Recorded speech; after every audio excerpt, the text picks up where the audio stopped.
suite de l'after sur RMC, BFM Sport, il est 22h25, c'est l'after de l'été. Qu'est-ce qu'on se marre, même pendant les pauses avec Jonathan McCardy et Alpha Baldé, on se marre, on vous pose cette question, hein. Je vous la pose toute la soirée jusqu'à 23h. Qui est très important. Steve Mandanda est-il une légende de l'OM? Je crois que tu as eu une petite réponse. Ouais, tous les soirs, changeons de débat, mais bon, aussi, hein, le joueur qui est le plus capé de l'OM, c'est pas une légende. Hein. Non, mais dis-le. Bon, chacun dit ce qu'il veut. Dis-le que Dimeco t'a dit que c'est une légende. Mais moi, surtout, ce que je vous dis, c'est que là, j'ai encore eu un message, c'est non, mais c'est donc du fameux joueur mystère. Faut pas inventer d'histoire, ça se passe très bien avec Evra. Au contraire, ça se passe moins bien sur le terrain, ça, on va tous être d'accord pour le dire, mais dans le vestiaire, ça se passe très très bien. Bon, chacun ses sources. Tout de suite, c'est la vie tranchée d'Alpha Baldé.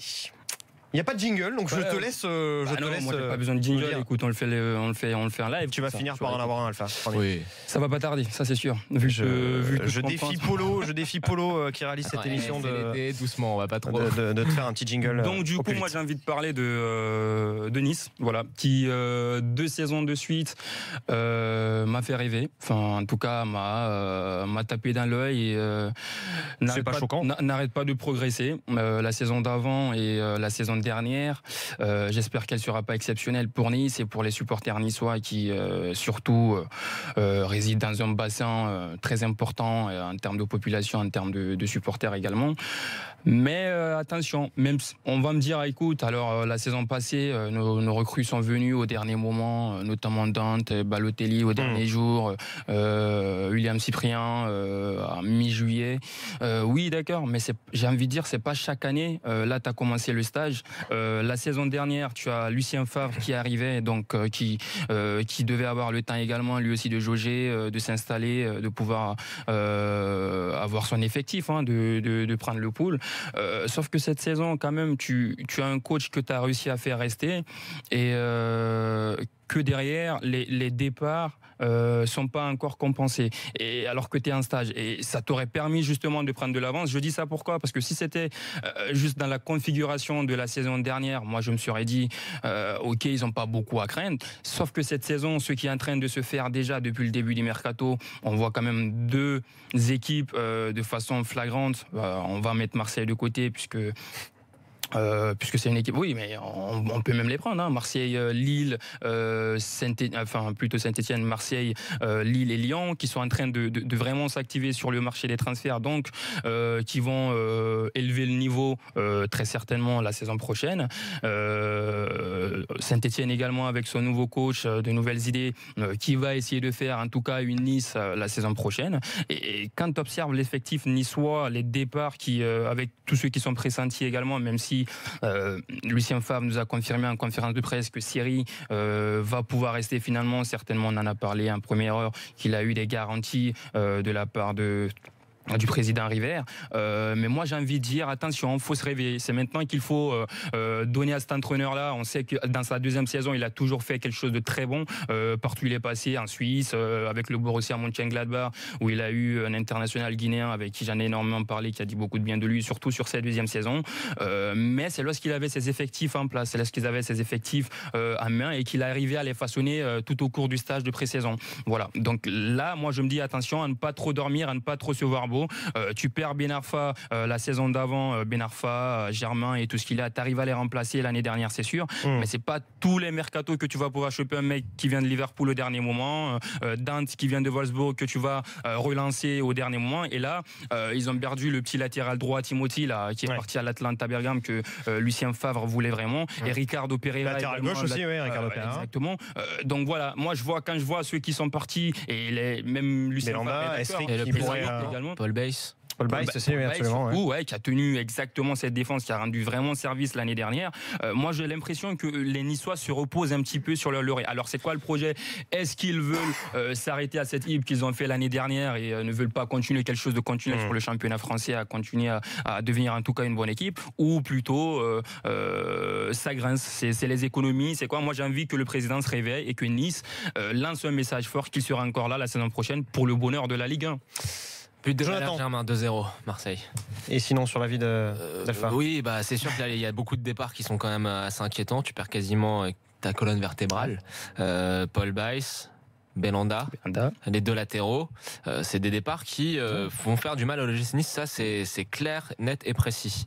En revanche, quand on regarde la manière dont les Niçois travaillent, et comme tu l'as justement dit dans le début de ton avis, c'est quand même le club qui a la meilleure cellule de recrutement de France, qui fait le mieux rapport qualité-prix. Je pense que là, il y a quand même des noms dans les tuyaux. Il va y avoir du travail, c'est sûr, parce qu'il y a quand même beaucoup de postes à remplacer. J'attends principalement l'arrivée d'un défenseur central. C'est le latéral belge Timothy au fait de 20-21 qui part à l'Atalanta, qui était quand même très voulu parfois. Ouais, mais l'Atalanta ont vendu Conti super cher, ils avaient de l'argent et ils étaient en contact avec lui depuis. Enfin, ils avaient anticipé vraiment ça. Mais Nice était quasiment en train de boucler le dossier. Mais l'Atalanta a quand même, a eu le jackpot un peu avec Conti.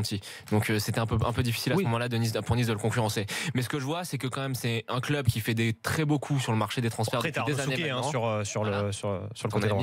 Mon ami, mon homonyme quasiment.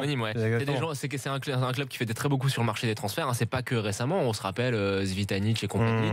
C'est un club qui historiquement a une salle de recrutement qui est très performante. Donc j'attends de voir, mais c'est déjà très bien d'avoir prolongé Balotelli. C'est quand même pas mal. Il y a quand même eu la prolongation de Balotelli. Parce que Balotelli, on a critiqué. Est-il encore performant, etc. Il y a Esmelou qui a signé. Esmelou qui a signé. Une recrue aussi. Continue sa progression. Cyprien et Pléa qui vont revenir. Enfin, Pléa est revenu. Cyprien va. Jean-Michel Seri qui va donc a priori, rester en tout cas. Le dossier semble clos. C'est le poste. C'est en fait pour juger du mercato niçois. Ça faudra voir ce qui se passe avec Jean-Michel Seri. Pour l'instant, tu perds deux très bons joueurs que sont Dalbert et Pereira, mais bon, c'est des latéraux.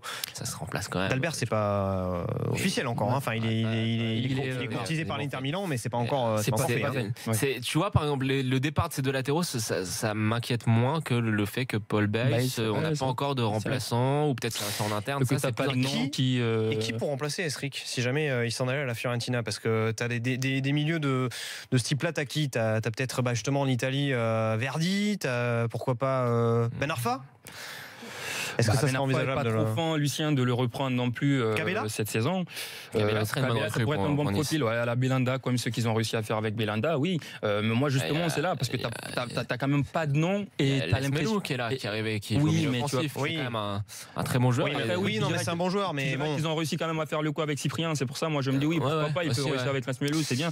Mais le problème, c'est, j'ai l'impression que par rapport aux autres, à la concurrence qui est en train de se réveiller en Ligue 1 et qui est en train d'élever le niveau, toi, tu dors un petit peu, quoi. C'est pas un peu gentil l'Esmelou sans vouloir l'offenser. Enfin, j'aime beaucoup ce joueur, mais c'est pas un peu. Esric avant d'être avec Favre, c'était pas un peu gentil? Oui, mais peut-être. Mais en tout cas, ça ne l'a plus été la saison dernière.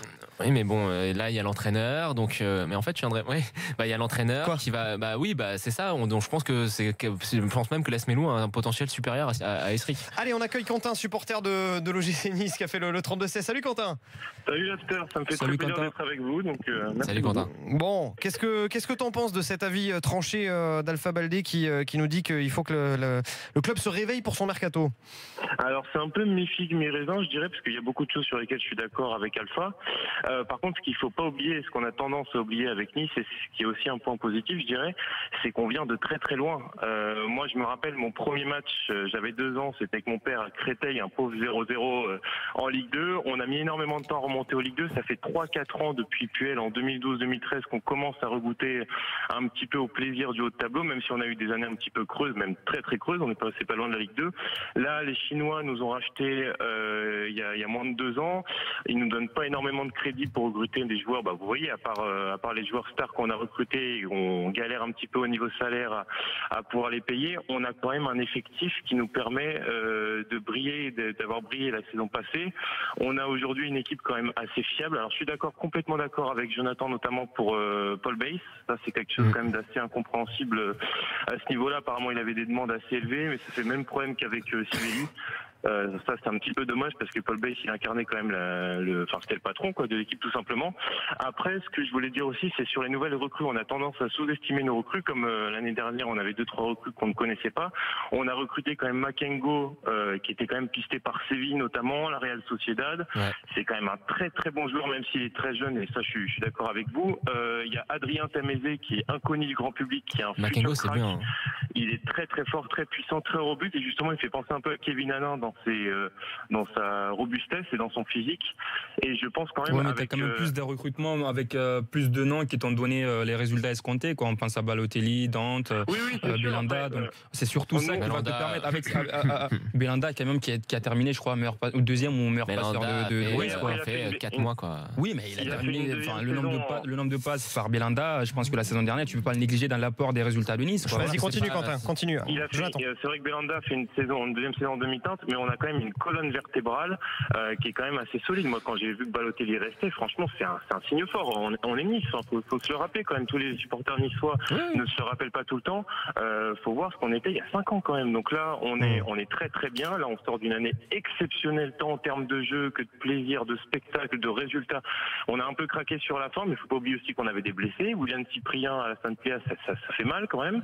Mais on a quand même une colonne vertébrale. On a quand même Cardinal qui est assez sous-coté, je trouve, même si c'est pas Buffon, mais c'est quand même un très bon gardien de Ligue 1, même s'il est pas bon dans ses sorties aériennes. On a Dante en défense centrale. Je sais pas quel autre. Enfin, quand je vois le mercato de Marseille, vous en parlez tout à l'heure, je suis pas sûr qu'un Rolando Sertic ou un Rolando, je sais pas. Oui, c'est un très bon coup Dante, oui, bien sûr. Dante, c'est quand même solide. On a quand même au milieu de terrain, on a quand même Seri il y a 99% de chances qu'il reste. Ouais.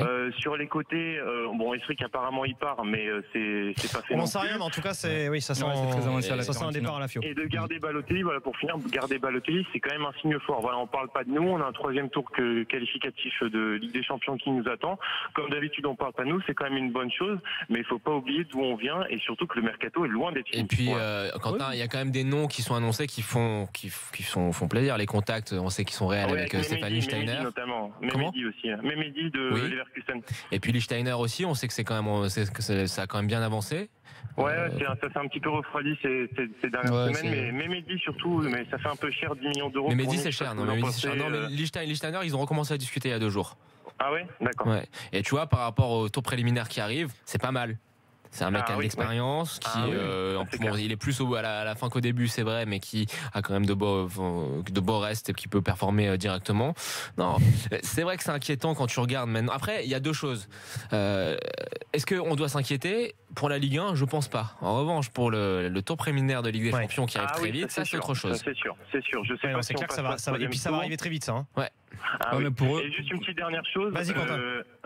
Juste pour vous rappeler aussi, vous le savez évidemment, mais qu'on a la chance aussi d'avoir un excellent centre de formation, un nouveau qui va être créé, mais surtout une base de jeunes qui est quand même très importante. Il faut pas oublier quand même qu'on a un joueur comme Coziello, qui a quand même une valeur révélation il y a 2 saisons. Il y a Walter au milieu de terrain, on n'en parle pas trop, mais c'est de plus en plus une valeur sûre. J'aime bien le profil. Il est là. On a des petits jeunes qui sont quand même là, les Marcel, tout ça qu'on n'entend pas forcément parler, mais c'est quand même des jeunes très très talentueux. D'Albert apparemment il va partir pour 15 millions. Donc, non, on n'en sait rien. Nice en réclame 30 millions, donc pour l'instant. Mauvaise histoire. J'ai vu encore aujourd'hui des infos, il y a eu des discussions, mais on verra. Mais en tout cas, on a quand même une colonne vertébrale assez solide. Et quand je vois le mercato de certains clubs du top 5 de Ligue 1, moi je trouve qu'on est quand même assez solide niveau mercato. Voilà. Merci Quentin de nous avoir fait part de ton avis au 32-16. Et on a un autre supporter, Eric, qui a fait le 32-16. Salut Eric. Oui, bonsoir à tout le monde. Salut. Bon, ce mercato niçois t'inquiète-t-il? Oui et non. Non, parce que je pense que on peut pas avoir gardé Favre avec tout ce qui s'est passé, Balotelli, sans leur avoir donné une sorte de garantie un petit peu d'avoir une équipe compétitive. Donc arriver, ça arrivera. Le seul X, c'est que il y a ce 3e tour dans 15 jours et que l'urgence elle est un petit peu là parce que il faut le gagner ce match. C'est le plus important, ce qui conditionne un petit peu la saison, parce que même si on perd si on gagne celui-là, quoi qu'il arrive, on joue une Coupe d'Europe. Donc c'est celui-là qui est très important. Et c'est vrai que le recrutement, pour l'instant, il y a 15 jours, c'est léger. Mais bon, j'ai confiance. Ils ont toujours été à la hauteur depuis 3 ans. Ils ont toujours trouvé des solutions. C'est vrai que la défense décime avec les 2 latéraux qui risquent de faire 1 sur 2 probablement. Après la colonne elle est là. Donc c'est surtout que surtout Eric que Balotelli te lance un message en te disant je vais rester à Nice. Si Nice a des ambitions et que Nice arrive à avoir entre guillemets un vrai projet, enfin des très bons joueurs quoi, des joueurs autour de lui. Et si ce mercato là, ceux qui partent notamment Baïs et tout ça, enfin moi j'espère bien qu'ils vont les remplacer et que Seri surtout, moi j'espère vraiment pour Nice, mais vraiment que Seri ils vont pouvoir le garder encore une saison. On a vu le bien qu'il fait à cette équipe là, l'aisance qu'il a au milieu de terrain, c'est tout simplement exceptionnel. Et si tu arrives à garder cela et que tu n'arrives pas à avoir un mercato, je dirais pas plus huppé que celui de la saison dernière, mais un petit peu en deçà, le message que tu envoies indirectement à des joueurs comme Balotelli ou à un coach très ambitieux comme Lucien Favre, c'est que tu revois tes ambitions à la baisse un petit peu, tu vois. Après, pour terminer là-dessus, je pense qu'il y a quelque chose qu'il faut quand même prendre en compte, c'est le fait que se qualifier ou pas, ça va dicter la fin de c'est sûr. Je pense qu'ils attendent quand même ça, parce que se qualifier ou pas, t'as pas la même enveloppe. Et je pense qu'ils sont quand même un peu dans une situation inconfortable où ils savent pas vraiment encore ce qu'ils peuvent faire. Quelle somme pouvoir engager, quelle masse salariale pouvoir engager, quel budget ils vont vraiment avoir. Donc c'est un peu dommage parce qu'il aurait fallu dans un monde idéal qu'ils aient toutes leurs recrues pour justement assurer le Q3. Mais c'est un club qui n'est pas, voilà, chacun a ses. Ou qu'il aurait fallu ne pas perdre certains joueurs avant de. Voilà. Aussi. Bien, on s'arrête là. Messieurs, on remercie Eric d'avoir fait le 32-16. Alors d'habitude les avis tranchés, il y a un jingle au début de l'avis tranché. Je t'avais promis que Polo il ferait quelque chose. Ah merde. Alpha, écoute ton nouveau jingle. J'avance pas ces propos débilement sur antenne la plus écoutée de France. Je peux te donner des preuves si tu veux hors antenne et tu me donneras tes preuves hors antenne. C'est tout. Moi j'invente pas ce que je dis. Voilà ce qui va te suivre désormais tous les soirs où tu donneras un avis tranché dans l'after. Allez, dans quelques instants vous faites le 32-16 d'abord pour débattre avec moi sur mon avis tranché. Moi j'ai hâte que la Ligue 1 reprenne, ce sera le 5 août prochain. J'ai vraiment hâte. Et puis 32-16 également pour le quiz de l'after, ça sera juste après mon avis. À tout de suite.